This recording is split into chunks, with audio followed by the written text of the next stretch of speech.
Welcome to my home.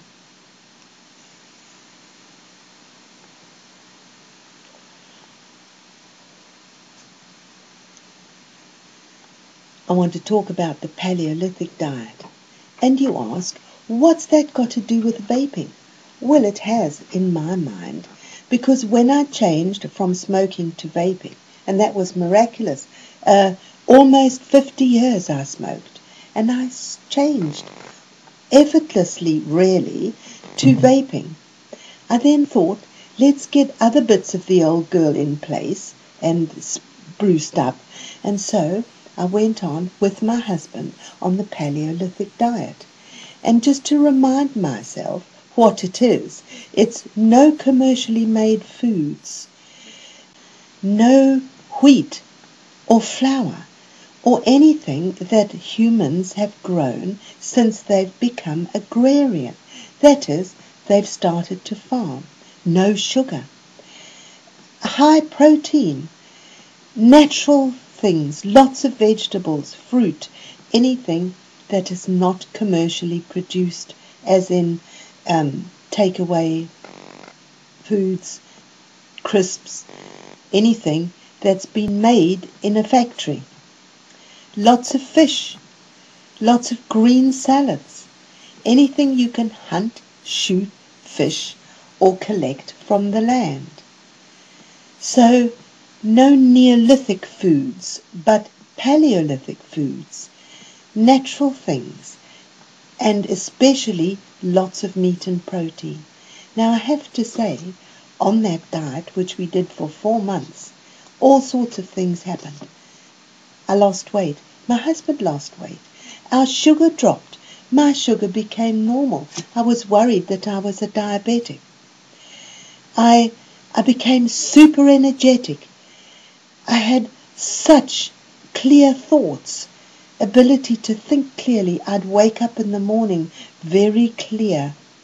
I seemed to have lost my blousy face. Sometimes I get this sort of look, a sort of tarty face, if you like, perhaps from years of smoking. But that went completely. My sugar came right down to 6. Now 6 is an awkward number. When I went in to have my big test, I was 6. Well, that's not a diabetic, but not a diabetic. So the doctor has put me down as a diabetic, which is a nuisance. So I have to go along for all the diabetic-y things.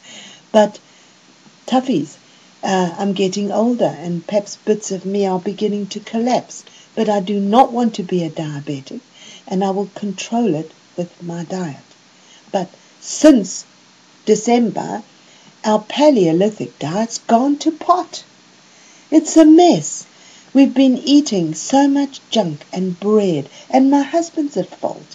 He's a very good cook, and he's made wonderful, wonderful marmalade. Marmalade, bottles and bottles of marmalade. Well, what's the use of that? Unless you can find an eater for the marmalade, and I'm that. I love marmalade. So I have toast, which is not allowed, and marmalade, which is not allowed, because it's full of sugar. It's all down to self-discipline, really, and we have to get back on track when the marmalade's finished. Of course, there's about 20 bottles. That'll take a while. And also, last night, he came back with a whole lot of new oranges. Those are the special bitter oranges that he makes the marmalade with. So we're going to have another 20 bottles. So I don't know when I'm going to get back on my Paleolithic diet. But it really did make me feel good. Even then I had to have some self-discipline. And self-discipline is not something I have lots of. What is self-discipline? Well, I found a trick. I found a trick when I was changing from vaping to smoking. I would think of the future me. The future. What would I feel like in the future if I did this, or if I did that, or if I had a cigarette? And I found that if I thought of the future me, and I projected myself out into the future, and what I'd feel like, imagine what I'd feel like, I could actually say to myself, I'm not going to have a cigarette now, I'll vape instead. Because cigarette craving doesn't go away when you start vaping, because it's not just the nicotine, it's all the other stuff, the 4,000 other poisons that you get from the smoke in a cigarette. So you do have to have a small amount of discipline when you move from smoking to vaping. And that's how I did it. The fact that I really enjoyed vaping, and I found the other advantages, like I didn't smell, it was clean, there was no yucky bits of tobacco lying all around because I rolled my own. There was no papers and filters to pipe about with. If I went out, I couldn't sit there rolling cigarettes. It doesn't look elegant. So I used to roll them before I went out and have them in a lovely cigarette case that my sister gave me in 1960. And so that's a collector's item. But I didn't have to do that anymore. I simply had to see that all my vaping equipment was up to date and working and charged. I'm classed now by the doctor as a diabetic. So the other day I had to go in for a foot poking check. Did you know they do this?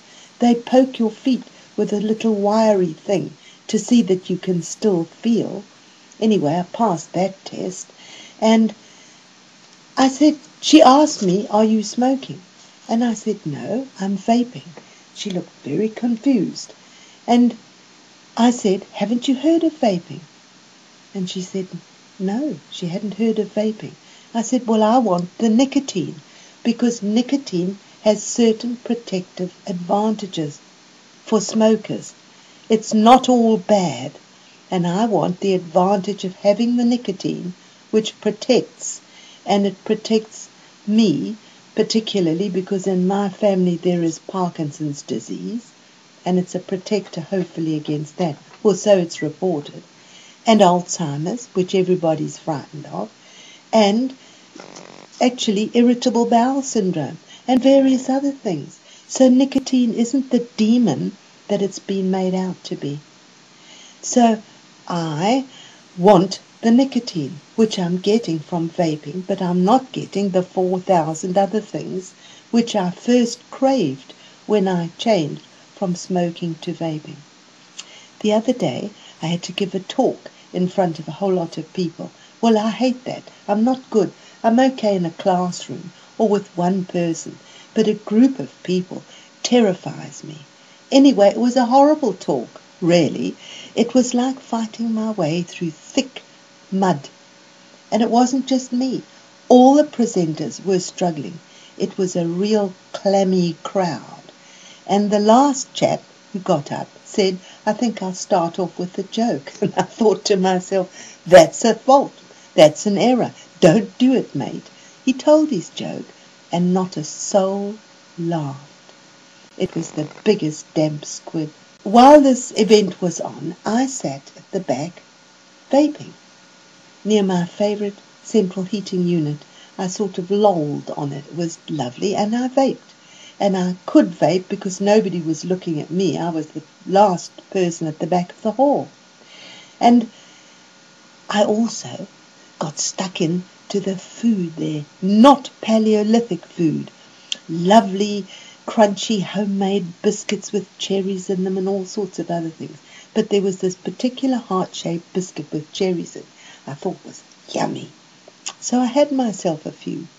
When I came back and I sat on my chair and I sort of passed my hand over my mouth to start vaping again, I found my mouth was covered with crumbs. So not a soul even said, you've got crumbs all round your mouth. So the whole thing was a bit of a disaster. But I'm telling you, I vaped there.